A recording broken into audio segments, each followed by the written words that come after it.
Good afternoon, everyone. Thank you for coming out and joining us this little dreary afternoon. I think it's going to rain a little bit later. But we're super excited to have you all here. For those of you who don't know me, my name is Sam Havens. I'm the workshop and residency manager here at the church. Thank you, thank you. Our residency operates year-round. We typically have between anywhere from 40 to 60 artists throughout the year, and we encompass just about every creative practice that you can imagine, from culinary to painting, sculpture, so on and so on. We're really excited to have with us tonight Chié Shimizu, who is here with us as an artist in residence for 3 weeks. She has about just over 2 weeks to go, and she is a brilliant sculptor and painter. Originally from Japan, she's been living and working in New York City for, I believe, 28 years now. But we're super excited to have her out here, and she's going to share with us a little bit of her process. We're going to start off with a presentation that she put together, some slides showcasing her work. That'll be about 25 minutes or 30 minutes or so, and then she is going to walk us through a demonstration over in her studio over there. So we're going to have a little chance for questions at the conclusion of the presentation and then during the demo. So just keep that in mind, but without further ado, here is Chié. Hello. Thank you so much for coming to my artist talk today. And I feel honored to be able to give talk at this amazing place, church. And thank you so much for having me. And thank you, Eric, April, giving me this opportunity. And thank you so much, everybody at the church. My name is Chié Shimizu. I'm originally from Japan, but Sam just said, but I moved to New York about 28 years ago, and since then I've been living and working in New York City. And today I'd like to use a slideshow and introduce my artwork from my past 30 years and share the process of making them. And also to share where the influence comes from. I create realistic figures and question human conditions through my artworks, and I make them in clay, like water-based clay, and make silicone mold and cast in plaster and cement mix. And then I paint with Nihonga technique, which means Japanese old painting using rabbit skin glue with the powder pigments. And it's very important for me to do all the process by myself, because the layer of each steps plays important roles to give depth to my piece. And I like to start with how I started at the beginning in Japan, because I was a figurative sculptor before. And then after I moved to New York City, and then my recent project. So I graduated from Tokyo University of Art, major in craft, where I study all the basic traditional crafts, such as metalsmith or chasing or casting metal, and ceramic and Japanese lacquer and textile. And I was always fascinated about well-crafted objects, and especially something that very old, that I can see the trace of people from the past. And because each object carries some sort of histories, and also not only the museum quality object, but everyday things are important because it carries more personal stories. And so I was excited to learn how those refined crafts are made. And this is my the project from the Art University when I was in Japan. And these are made of copper plates and hammer to make shape and weld it together. And this piece was inspired by these little statues on the street.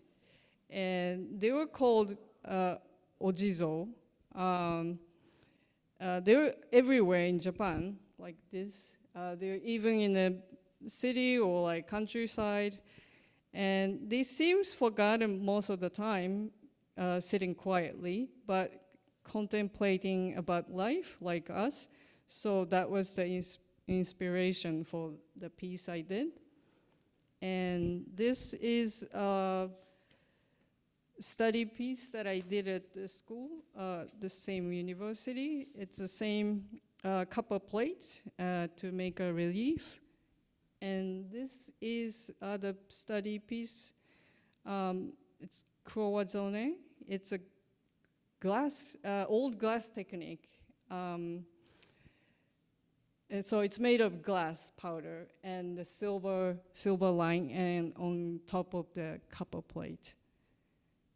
And during this school year, my curiosity towards human mortality became stronger, and which is unavoidable.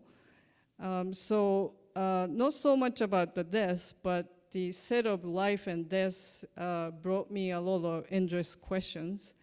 And so I visited my great uncle who was a sculptor and also practicing Zen, like Zen Buddhism. So he was a figurative sculptor and who put all the Zen philosophy and questions into his sculpture, and I was very influenced by him at the beginning. And this is one of his sculpture. His name was Kinzaburo Mizuno. And also this was around the time I started to think seriously about being an artist. So my great uncle told me that enlightenment is in everyday life, and maybe it could be found in just an intentional moment. And Zen is not the religion, more like Japanese philosophy. That's what he said. So I was never patient enough to practice meditation. And so his word made me feel okay to keep looking and questioning about meaning of life. So I began to indicate my unsolvable questions into my artwork. This is the other piece by him.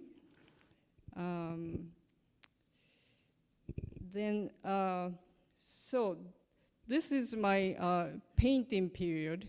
It's about 1992 to 1996.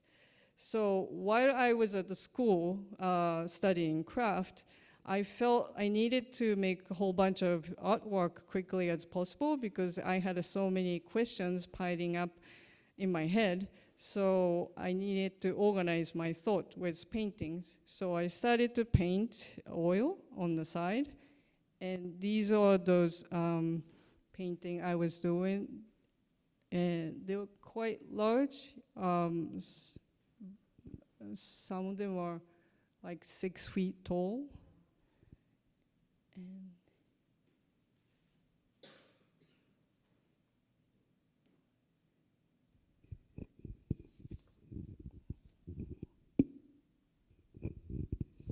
so, and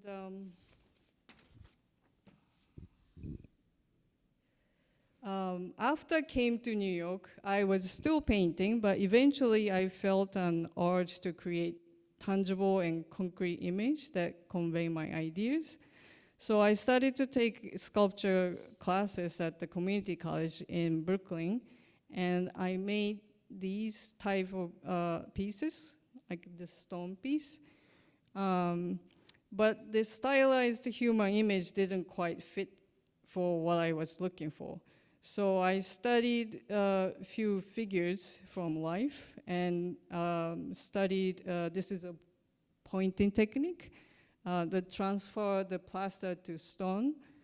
And so I carved marble. But in order to create realistic figures, I needed to study more anatomy. So then I decided to go to New York Academy of Art for 2 years. And this is one of my independent study at the school. And so this is around year 2000, like this. And at this point, I was already living in New York City for 5 years. And I started to see something much clear about my own Japanese culture and myself. I think because New York City is a place that celebrates different immigrant cultures and perspectives. So I felt my inherited culture could intensify my expression on my artwork. So I started to use many references from ancient Japanese art, such as ukiyo-e painting or print, like these, and like Buddha statues and Buddhist guardian deities. And these are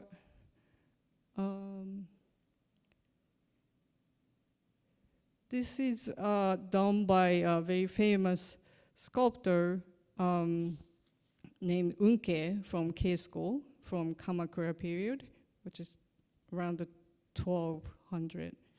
And he specialized in the statue of Buddha guardian figures like these. But his emphasis on the realism, like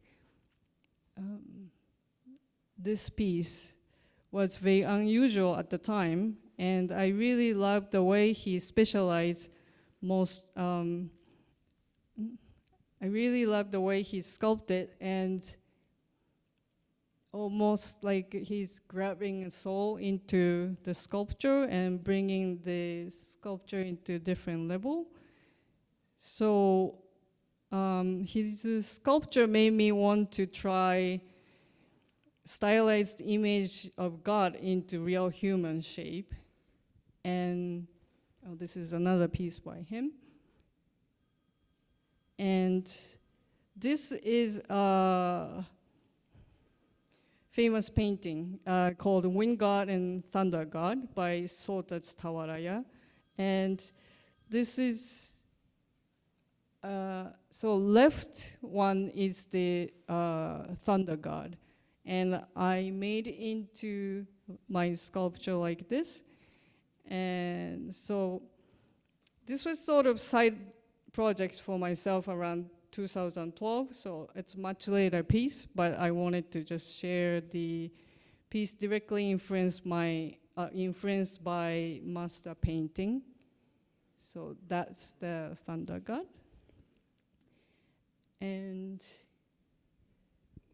other influence I have is the no performance. This is a classical Japanese dance drama known for wearing masks with very stylized moves, and date back to 14th century, and often focusing on spiritual theme. And like these, they all wearing masks, and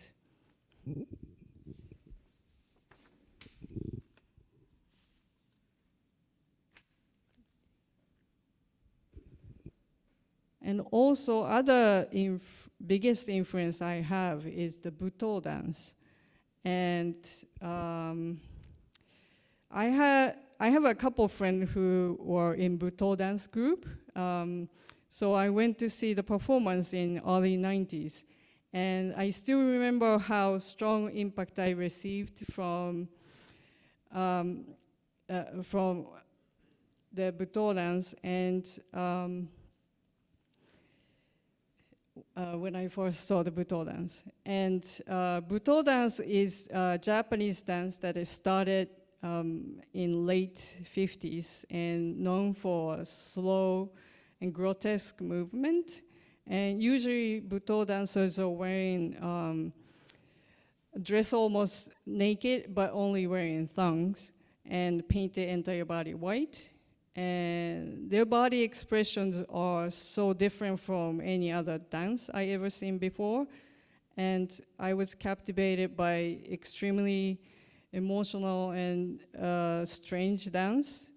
And at the time, in 90s, I wasn't sculpting human figures, but later, when I started to sculpt figures, I couldn't resist but depicting their look into my artworks. So I have few ongoing projects since 2001. And the first series is Untitled series. And this is my very first Untitled series, number 1. Here I use the mask. So this is the sculpture, and I use the mask as a sort of the gate or window to the spiritual world. And here I clearly appropriated the look of Buto dancers, and one is very calm and trying to seek for the enlightenment, and so kind of like spiritual seeker. And the other one is in a tense pose, so facing more reality and struggling to live. So I'm trying to show 2 different ways of living, like this. And so these are my earlier Untitled series. I'm going to just show a few pieces like this one. And oops, something happened. Different view. So I started to make figures that carrying something, some kind of object as a metaphors. So all figures are no one in particular and someone in general. And because I wanted to make sort of symbolic image of human beings, and I felt when the figures are not particular person, maybe the viewer can relate to easily. So at the beginning, I made all the figures bold and closed eye, and it's more focused on entire body movement to express feelings.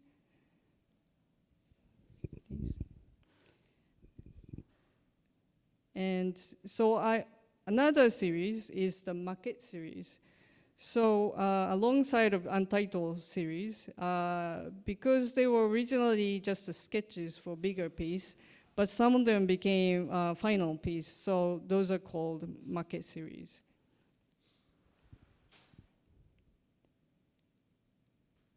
And this is maquette number 7. It's from 2013. And these figures carry stones on the head, and which may refer to burden of life and express the feeling of hardship as they continue their journey, no matter what comes in life.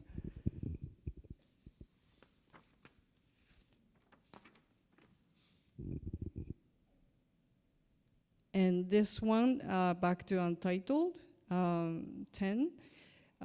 Like many of my artwork, is to describe how we or people are always looking for something in their lives, and but we often get lost or confused where we're heading to. So in this figure, she's wearing a hat that farmers wear at the farmland and working hard in everyday life just to make living. But with the feeling of loss or wandering. So she might not realize all the hardships she goes through, which she's dragging. It's a beautiful experience and precious burden to enrich her life. And the fish belt that I use in this piece, the red round object, is used in the temple. Like this, it's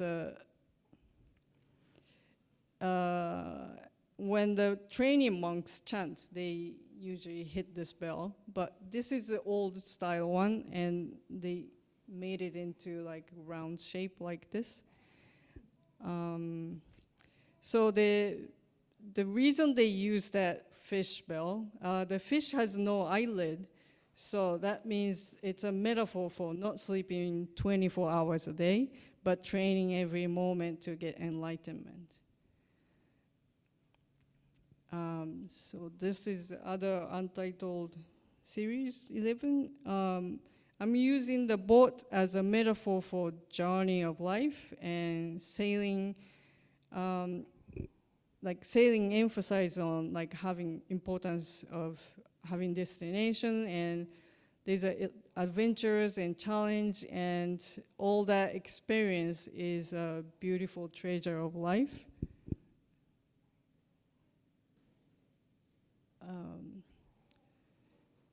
This young man is wearing old wise man mask, and when you're young, we often look up to someone like elderly family members or teachers in your life, and trying to see world through their viewpoint. So I appropriated that no mask, which is usually used in a Kurama Tengu story, and about the young samurai and samurai warrior and old wise man. And that's that story about the young warrior and the old wise man. And this is another untitled series, and some details.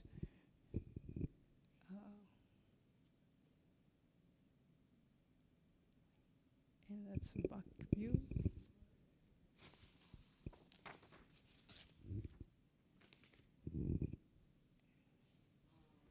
And this is number 15, shows struggling men on top of rusted musical instrument, which may stand for, like, the musical instruments might stand for like a piece or people's voice, but I depict it as a kind of dying in the water, rusted, and so.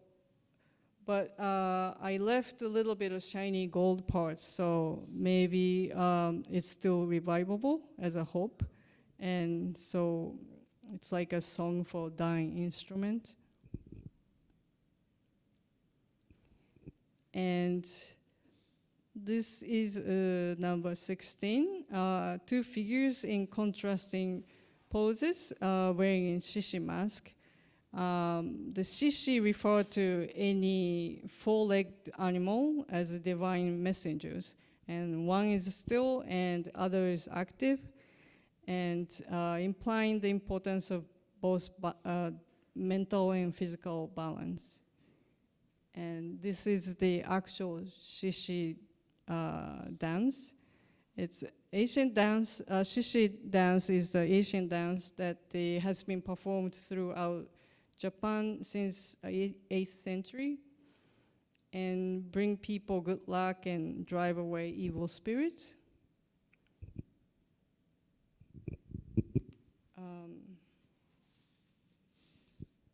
Another piece. This was inspired by Kannon figure, which has a 11-face Kannon figure.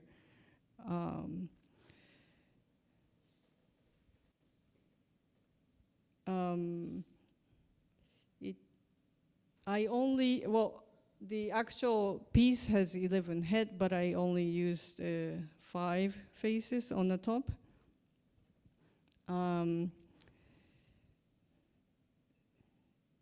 So I always feel like this mother, like Kannon statue, would accept any kind of troubling things, and she will laugh it off at the end. So actually this Kannon figure wearing either calm Buddha faces or fierce-looking faces on the head to show the power of overcoming negative emotions, but very last face on the back usually smiling like this. So any unfortunate thing can be laughed off.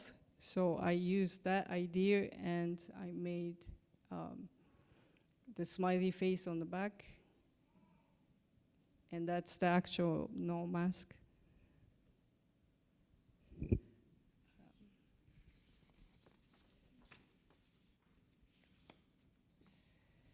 So another series is the story series, and this one is something I started around 2017. This piece was inspired by two important work from Japan. And first one was the oldest essay called Hojoki. It's from around 1200, and which describe about transience of life. And it goes, a current of river never end, yet water is not the same as before. The forms that float on the stagnant pools, vanishing, forming, never stays the same for long, just like the people and dwellings of the world. So this essay is something that I read repeatedly, time to time, in Japanese. And another inspiration for this piece is a painting called Red and White Plant Blossom. This is from early 18th century. It's by Korin Ogata. And this is a beautiful, beautiful painted river between the plum trees. And this golden river overlap with the river in the essay. So I painted this image to express how human life is transient, but such a short period of life is powerful and beautiful at the same time. So that's the other view. And this is another story series, Story of Snow. The snow would quietly cover entire field, like someone who has beautiful mind affecting surrounding people, but eventually disappears and nothing lasts forever, but just memory stays. So that was kind of impression I wanted to get for this piece. And this is a story of fire.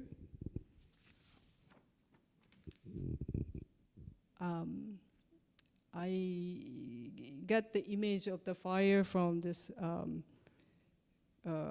Fudomyo immovable or unshakable deity image. And this is the side view.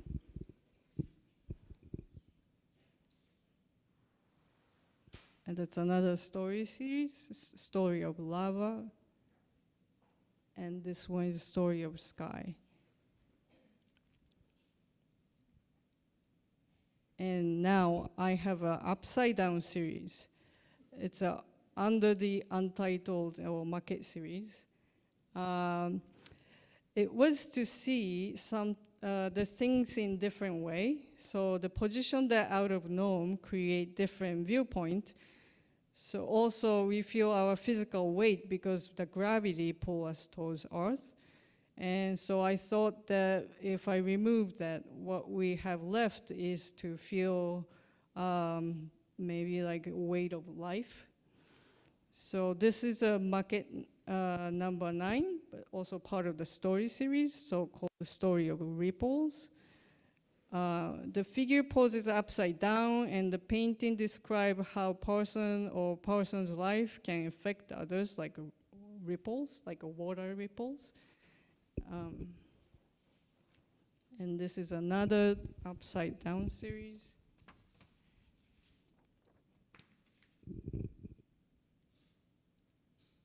And this is another one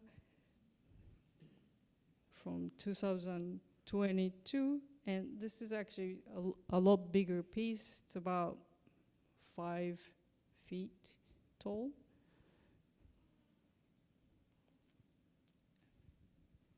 That's the detail. And that's the other upside down.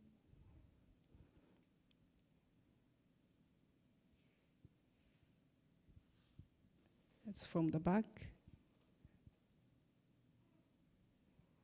And this is the other upside down series. This wheels, like a fire wheels, like a hair, is the with this ash gray color figure. I took this idea from the Fudomyo figure, immovable or unshakable deities.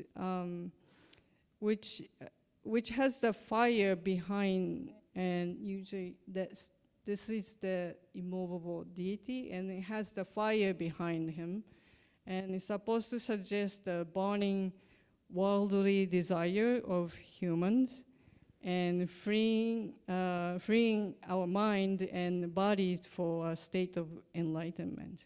So what would have been left after burning those desires? So perhaps empty shells of human shape, or purified, clear, and serene soul. That's what I was questioning when I was making that piece. And that's another market piece. I use the same concept for that hair, burning worldly desires of human. But this piece actually was influenced by a very famous statue from 13th century. This was my influence.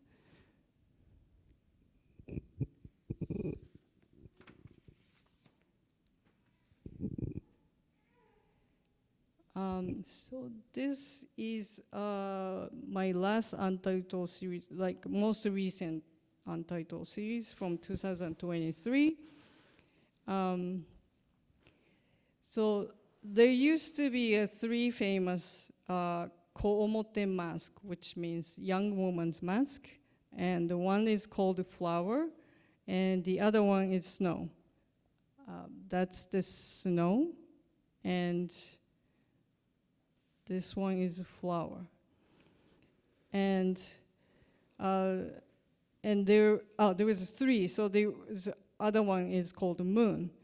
And those are considered most beautiful masks and loved by shogun. Shogun is chief military commanders. But one of them, the moon mask, got burned and lost during the wartime. So my work is deeply rooted in Japanese culture and traditional art. And so this is because I have a strong desire to share, reinterpret the beauty of Japan's classical heritage in my own way. But these rich and profound cultural expressions are slowly fading with time. So this sense of loss resonates with my image, the image of the moon mask that no longer exists. So a longing to lost beauty, and intersection of those themes became the inspiration for this piece. And that's the side view. And this is the back.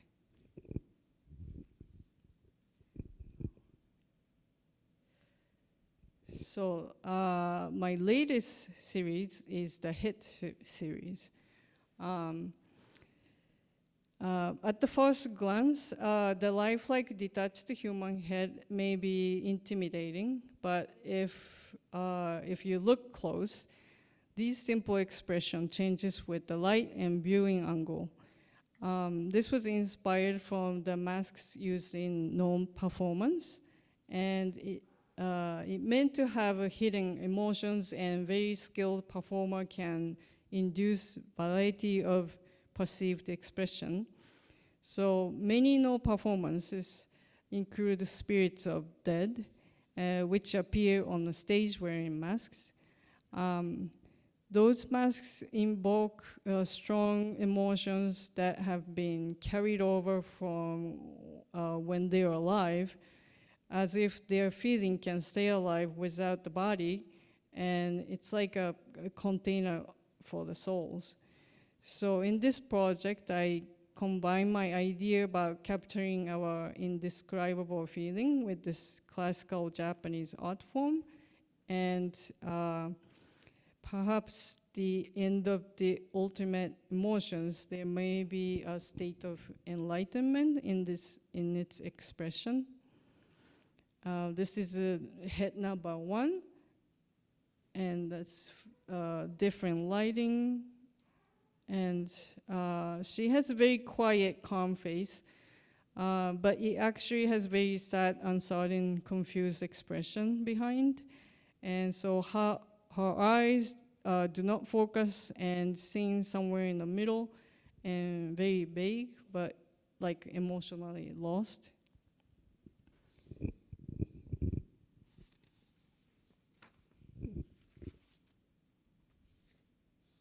And this is head number 2. It has clearly confused face and full of doubt, but confused about the current world. And if we are surrounded by so much things to doubt, we may try to see something clear far into the future. So those squinting eyes look very farther into future. That's what I was trying to catch into this head. And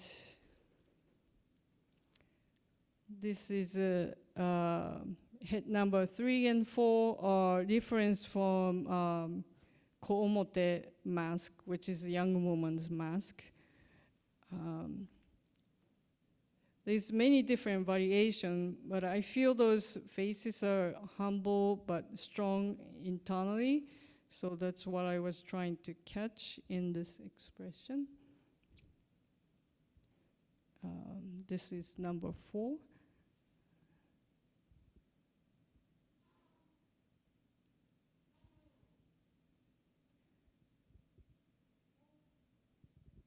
And this is a 5.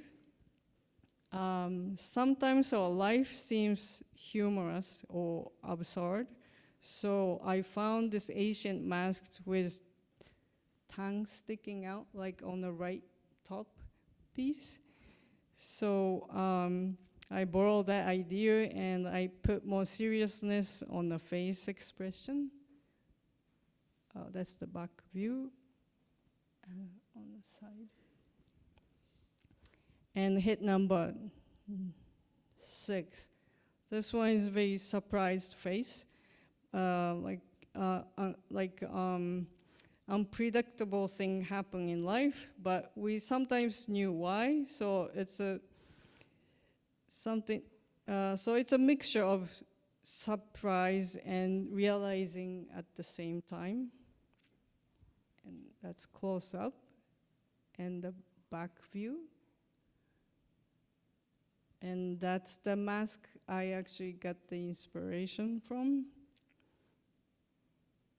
And this is number 7. There's a Japanese word called koko, koko. And it suggests a meaning of someone who remains detached from others, but guided by own principles and ideals, or solitary figure who stands above the clouds, but not out of arrogance, but out of integrity and conviction. That's a different view. And close up. Oops. And that's with the different lighting. This is number 8. The anger may be first thing come to mind with this facial expression, but I always find very interesting that those Japanese guardian deities with scary expression, those statues are fierce looking, but they are not meant to be frightening, but to show this power to overcome negative emotions and helping people to break free from suffering and achieve inner peace. So I wanted to make such determined face expression into my headpiece. It's the side view and the close-up.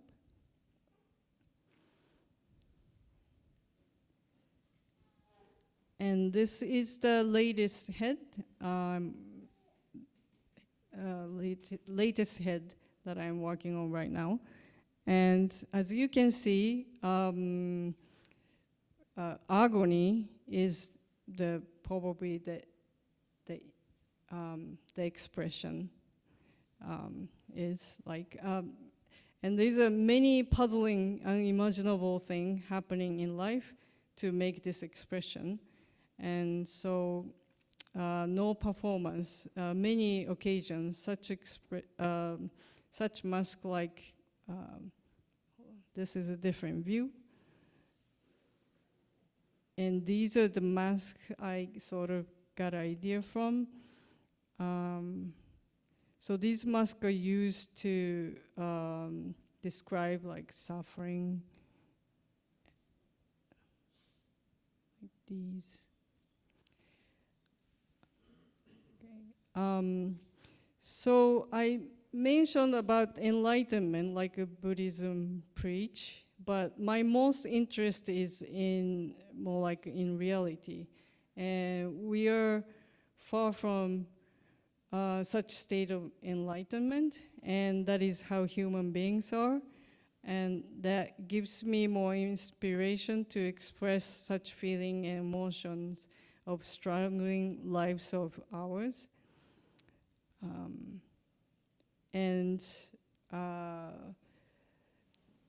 This, before moving to demonstration, I wanted to just share this image from my recent show in Japan.